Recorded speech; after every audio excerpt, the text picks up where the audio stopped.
Welcome to PathPulse, Pathology Innovators in Action, your go-to podcast for practical and implemented digital pathology insights. Okay, well, welcome to the PathPulse, Pathology Innovators in Action podcast. This podcast showcases pioneers, innovators, and forward thinkers and individuals within the digital pathology arena that are making a difference in day-to-day use in this industry. I'm James Thackeray. I sit on the executive board for the Digital Diagnostics Summit. And in today's episode, we will be exploring the topic of shifting mindsets towards digital pathology with Dr. Liron Pantanowitz. And Dr. Pantanowitz was recently highlighted on the Pathologist 2024 Power List. So congratulations on that. I just want to be nominated for such a list in my own family, but I can't even do that. And you're in all of pathology. So that's a really high honor, and we're really excited to have you on the podcast today. Why don't we start with just, if you don't mind, just giving a little bit of your background and then more what you're currently working on and just kind of give us that perspective. That'd be great. Yeah. Hi, everyone. Thanks for listening to the podcast, and I really appreciate being invited to share, my thoughts about the pathologist's mindset when it comes to going digital. I'm the current chair of pathology at the University of Pittsburgh, at the University of Pittsburgh Medical Center, and I've always seen myself as someone who's willing to try new technology, and be at the cutting edge, and that's what I do as the chair of pathology. I am a proponent of digital pathology. This particular institution has a lot of experience at digital pathology, some of it being positive, some of it being negative, but we have learned through our mistakes. And now that I'm here as the chair of pathology, I have three priorities as the chair for my mission. And the first is to take care of people. The second is to improve the process, which helps the people do their job and adds value. And then the third is to apply technology to both of those. Technology to assist with people so that makes their job easier. This is the place they want to do, so it helps with retention. And then obviously the technology can improve workflow if implemented well. And so we are going full force at prospectively trying to digitize and connect all of our facilities, capitalize on that infrastructure, and at the same time, we are strengthening our computational pathology group here, and we're basically developing AI, validating AI, and deploying AI. That's beautiful. Thank you for the introduction. And again, thanks for being here with us. I love the vision as the chair of pathology and those three objectives. That's actually beautiful in the way, take care of people, then you've got the process side of it, and then you add technology in to help, obviously, both one and two. So wonderful. Thank you for that background.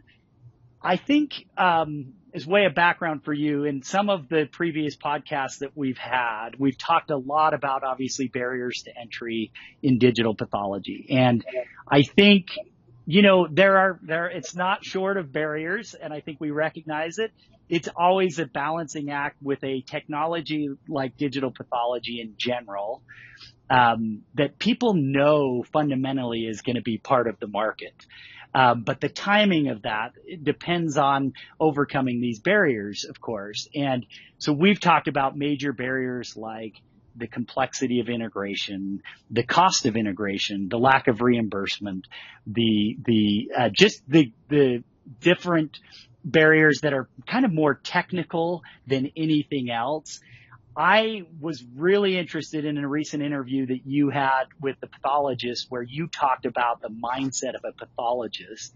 And while I think we fundamentally know that that's part of this, sometimes, and I'm just speaking as a technology provider, we assume that if the technology is good enough and or that either adoption will come naturally or that it will be forced upon an organization. I think in theory, I think a lot of people believe that.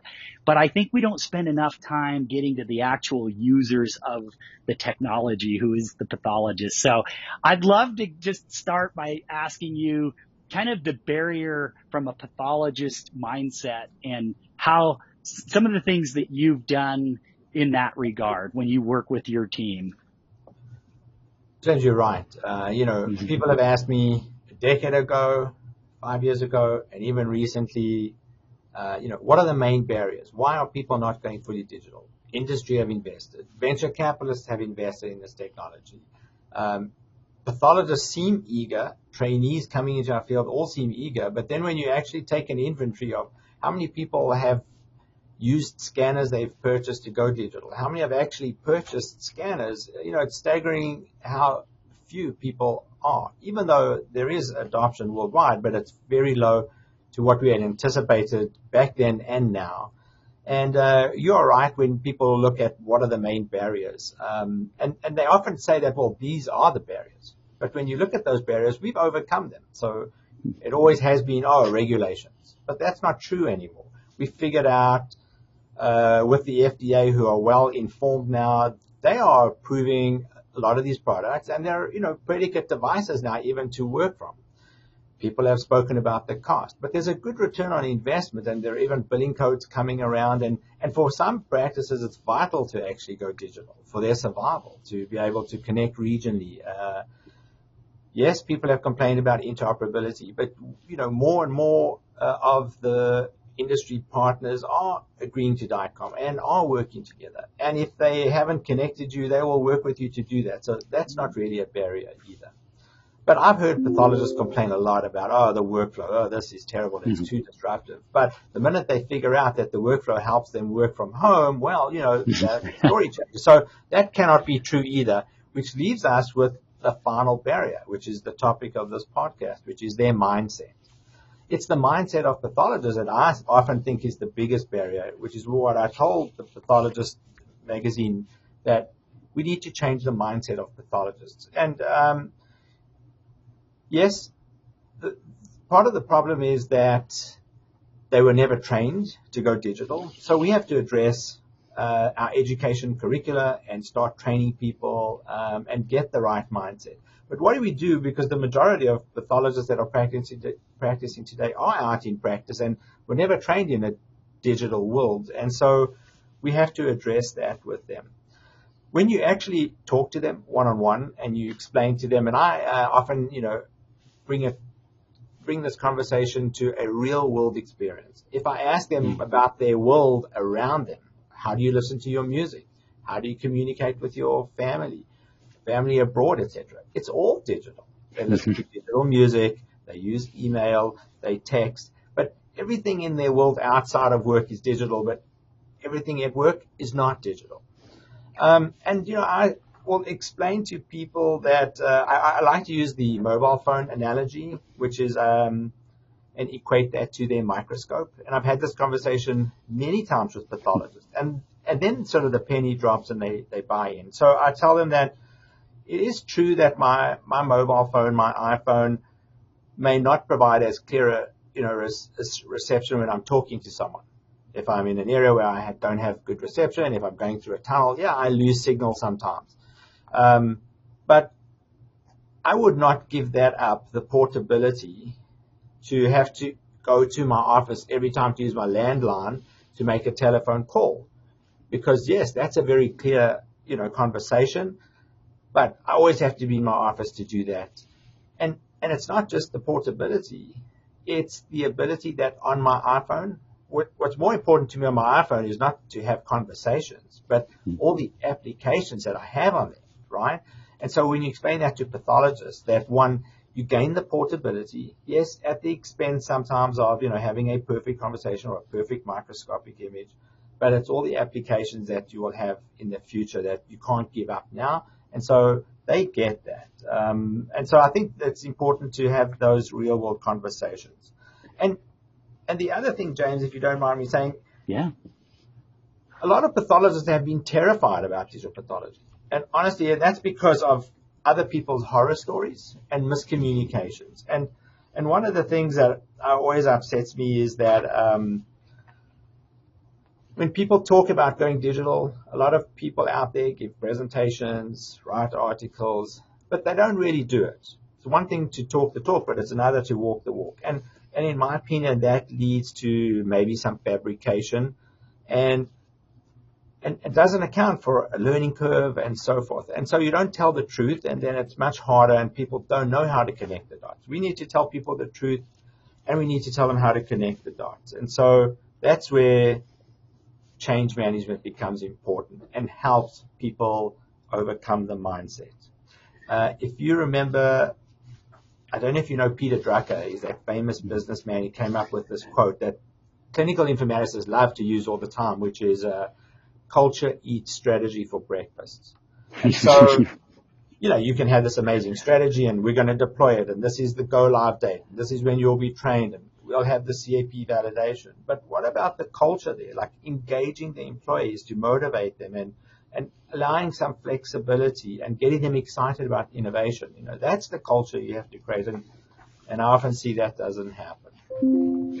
It's such great insight. I love that. I love it so much. I think, again, and I'll speak from the perspective of the technology industry, it may be too bold, but I'll try.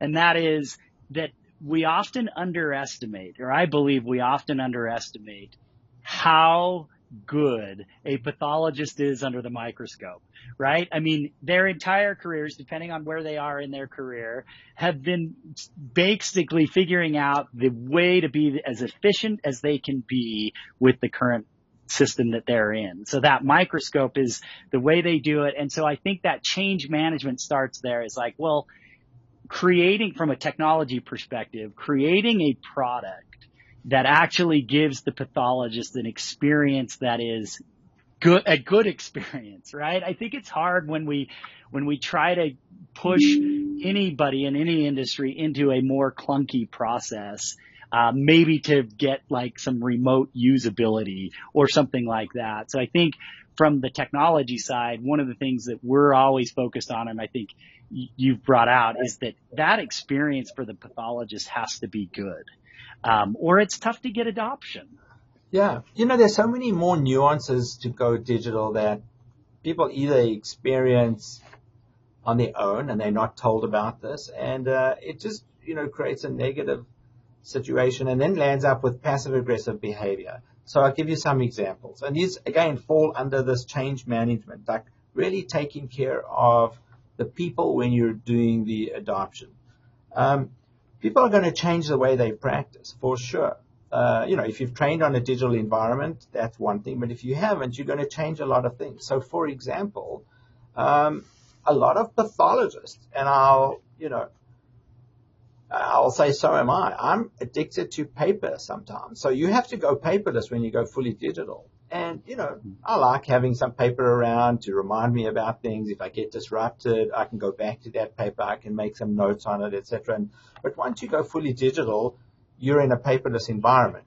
And it's one thing to go slideless, but it's another thing to go paperless. And I've also seen that pathologists are not used to a pull environment. We're used to a very push environment. What I mean is our workload. So when someone comes to me or in my mailbox, there's a tray of slides, I sort of know that's my trigger and how much work I have to do, and okay, I better prioritize the next 4 hours to signing out, etc. But in a digital world, I don't see any of that. I got to go and pull that information and so forth. And so this makes it very new, as does the ergonomics. And you're right, pathologists love their microscopes. They have great muscle memory, and they're very quick at doing that. And so when you change the ergonomics to, computer screens and then you tell them, do you want it vertical or landscape? Now you're changing things, and just maybe put it in place and tell them and give them great input devices. So we sort of lead them all to that. And then if we make false promises, and I'm all about,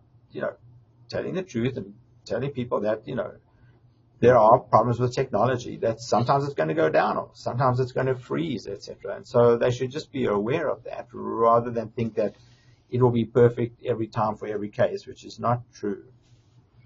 I love that. I think that education side up front of what the pros and cons and the real cons, like some of the things that will happen, but don't undervalue what all the good that it can do. I really love your mobile versus landline analogy. I think that's very appropriate.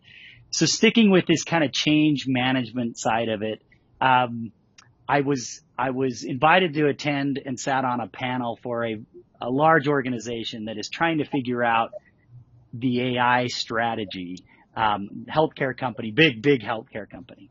And I was fascinated by the discussion because often, again, I'm going back to something I said a little earlier, is the thought that once AI is really integrated in, it's kind of, we'll force this out. Like nobody will have a choice.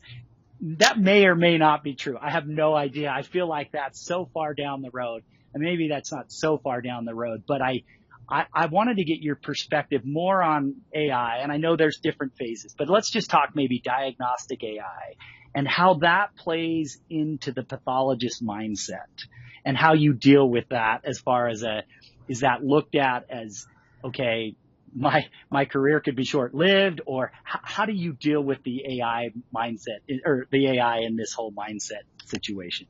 Yeah.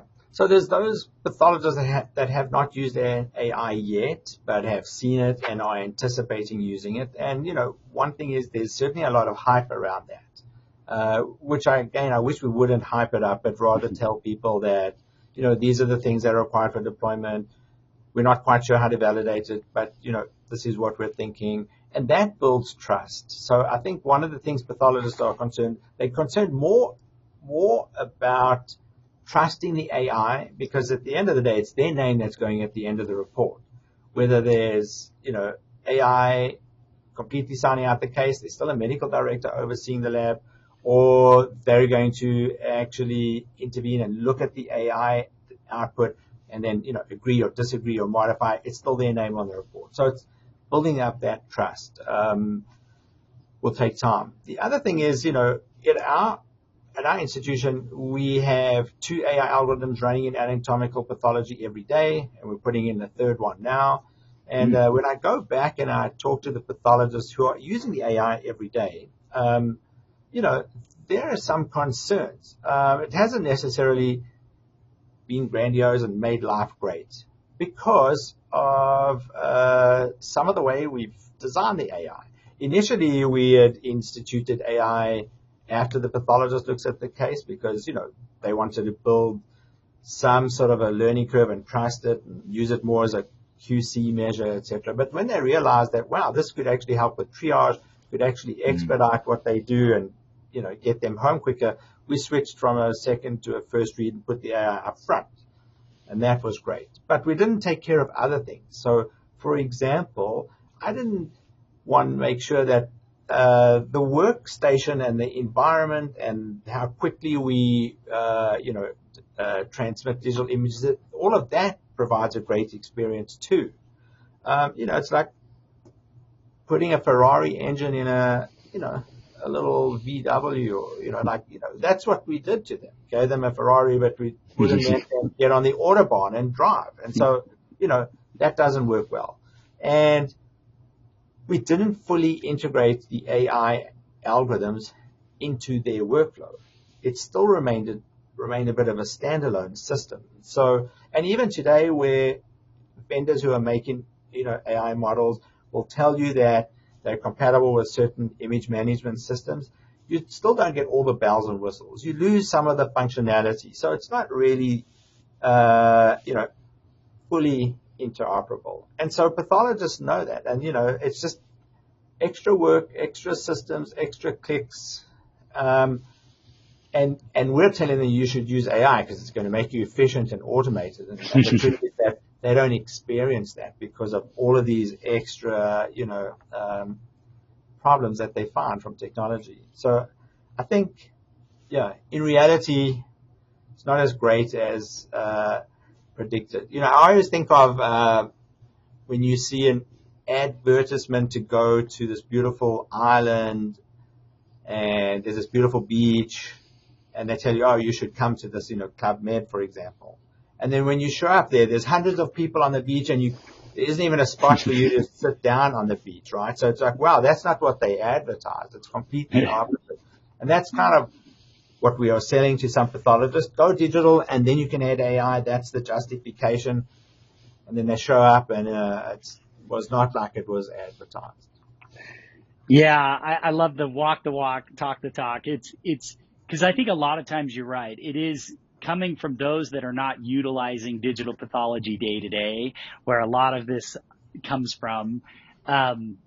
We've learned a lot because I think when we talk about AI in general, most people are thinking diagnostic AI, but I think from a technology standpoint, if we're thinking about the pathologist experience, the first place we start is actually AI built in the viewer that's going to make the pathologist more efficient. And you talked about triage, or the ability to use even, I guess, diagnostic AI to triage is one thing, but anything that actually makes or helps the pathologist be more efficient. That's certainly where we've had a lot of focus. I think diagnostic AI in general is coming fast, but it's going to take longer to integrate into a day-to-day process. So I just think from the technology perspective, if we can focus on almost the workflow AI that makes someone more efficient. At Lumea, we've focused in on prostate because that's what we started with, and we wanted to make that workflow for prostate so that actually a pathologist without even diagnostic AI is more efficient than they would be under the microscope, which we've been able to do. And now it's like, okay, now do we do it in GI, and how do we do it in derm, and and it almost is specialty specific in some regard. And I don't know, I guess I wanted to get your feedback too on that. It's like, how do you see it evolving as far as a platform goes? Do you see it going into more specialty? I mean, because there's so many nuances in specialty, or like we use this foundational model that can try to accommodate every specialty. That's a little off topic, but I'm curious. So talking about AI coupled with digital pathology, there are many ways you can think about it. I'm going to break it up in terms of functionality. Well, how will it help a pathologist, and how will it help a pathology lab, and therefore how will it help, healthcare in general, reduce costs and better integrate systems? So the way I think about it is, and just so that you know, I wish more people were making AI models to do all of these, but they're not. So for those of you who are listening to our podcast, if there isn't an AI model, please go and make one for us. So James, number one is we've realized by going digital and especially ramping up a digital pathology operation with high volume and high throughput that there's so many images that the QC measures we had in place before to sort of check the quality of the images, we cannot do manually. It's sort of counterproductive. You're trying to automate and make it efficient. You cannot have humans check all those images. So yeah, we need AI to do those quality checks for us and, send back the image for a rescan or whatever the issue is, get it fixed before it even goes to the end user or gets analyzed by another AI algorithm. And I've seen some nifty products. I've seen AI vendors put that into their whole slide scanners and sort of with edge computing right there, and it takes care of it. Yep. And others that have standalone software that can do it in an image management system before it even goes forward to whatever your downstream use is. So that's number one. Then there's the traditional AI that we were talking about, which is diagnostic. Can you help a pathologist make that diagnosis, either as a first read before they even get the case or after they get the case? And there are a lot of uses before they get the case: triage it, work up the case, prepare the report, for example, or afterwards, do a quality check, help them with the differential, and so forth.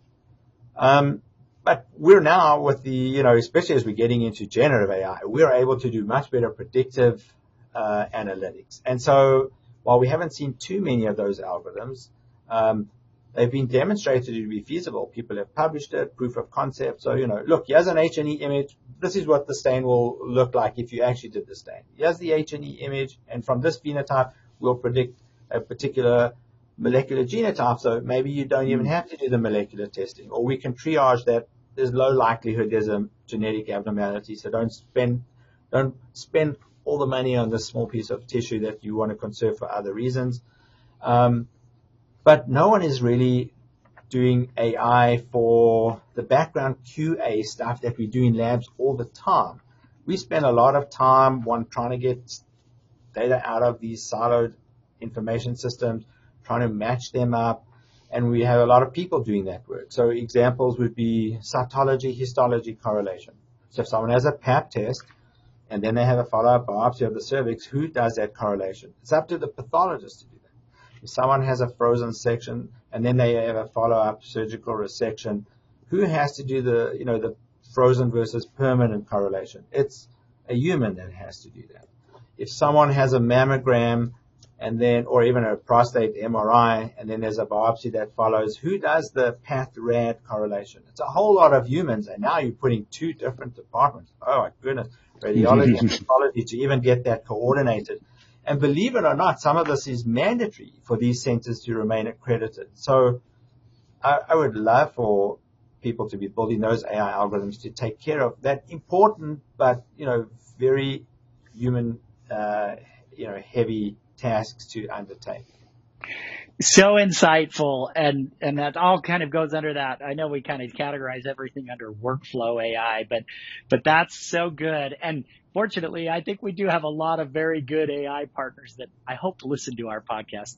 They're good partners for us. If they're good, they should be listening, and they should be listening to you, because these are super good insights. I'm sure you may have some pretty good AI partners reaching out. I'm sure they're already doing that regularly with you anyway, but great insight. Okay. In summary, if you were to just give a closing statement to pathologists in general, maybe we should narrow it down, like a pathologist that's in the middle of their career, not at the end and not at the beginning, as a plug for what going digital potentially could do. And I know that this is kind of a blanket statement, and that each, if you're in a hospital setting versus, outside of the hospital setting, there's all sorts of different scenarios. But what would be kind of your pitch that you would give them on why digital should be in their minds and in the future? Yeah. I would tell them, and if they're listening, I'll tell them now that medicine changes. Everything I learned in med school, probably do not need anymore, because I've had to continually learn and change the way that I've practiced, the knowledge that I've had to acquire, and how I have to apply that every day. And we've reached a point now where there's just so much information. It's so complicated. And a lot of the stuff that we have to do is something that cannot be done, I'm sorry to say, around the microscope. My microscope is no longer a crystal ball that I can predict the things I have to get done. And my microscope is not the place to, quantitatively do stuff that, that really patient's management depends on a lot. There's a lot of criticism about HER2. How low can you go? But they want us to go very low, because it makes a difference for even one patient. We're in this era of precision care, so we need to be precise about that. And I don't think we can do that anymore. So the point is, we need to adapt. We've always adapted as physicians and pathologists to the change in medicine. And so the best way to do that is with technology and tools. And that's what Darwin basically said to us, is it's not the most intelligent of the species, right, or the strongest or the toughest. It's the one that's going to be willing to adapt and change and undergo evolution, that's the species that will survive. So you can be the pathologist that you think you're smart enough that you don't need it, or you can be the pathologist that's, tough and brutal and walk into your frozen section room and want to do it all by hand, or you can be willing to adapt and undergo some evolution, and you'll be the pathologist that will most likely be able to survive in the future. So that's the message I would tell folks. So good. What a great summary. Well, thank you, Dr. Pantanowitz. You're so great to come on our small but growing rapidly podcast and be a part of this. And we've been following you. I should say we, because Dr. Levitt and Lumea and others around have been following you for some time and are grateful for all the work that you're doing in this space. So thanks for joining us, and hope to have you on a future podcast. If not, at the very minimum, we need to have you at our Digital Diagnostics Summit in Park City, Utah in September. But we'll talk about that after this podcast. Well, goodbye, everyone. Thanks for listening to us. Thanks for listening to PathPulse, Pathology Innovators in Action. Tune in next time for more inspiring conversations with digital pathology experts.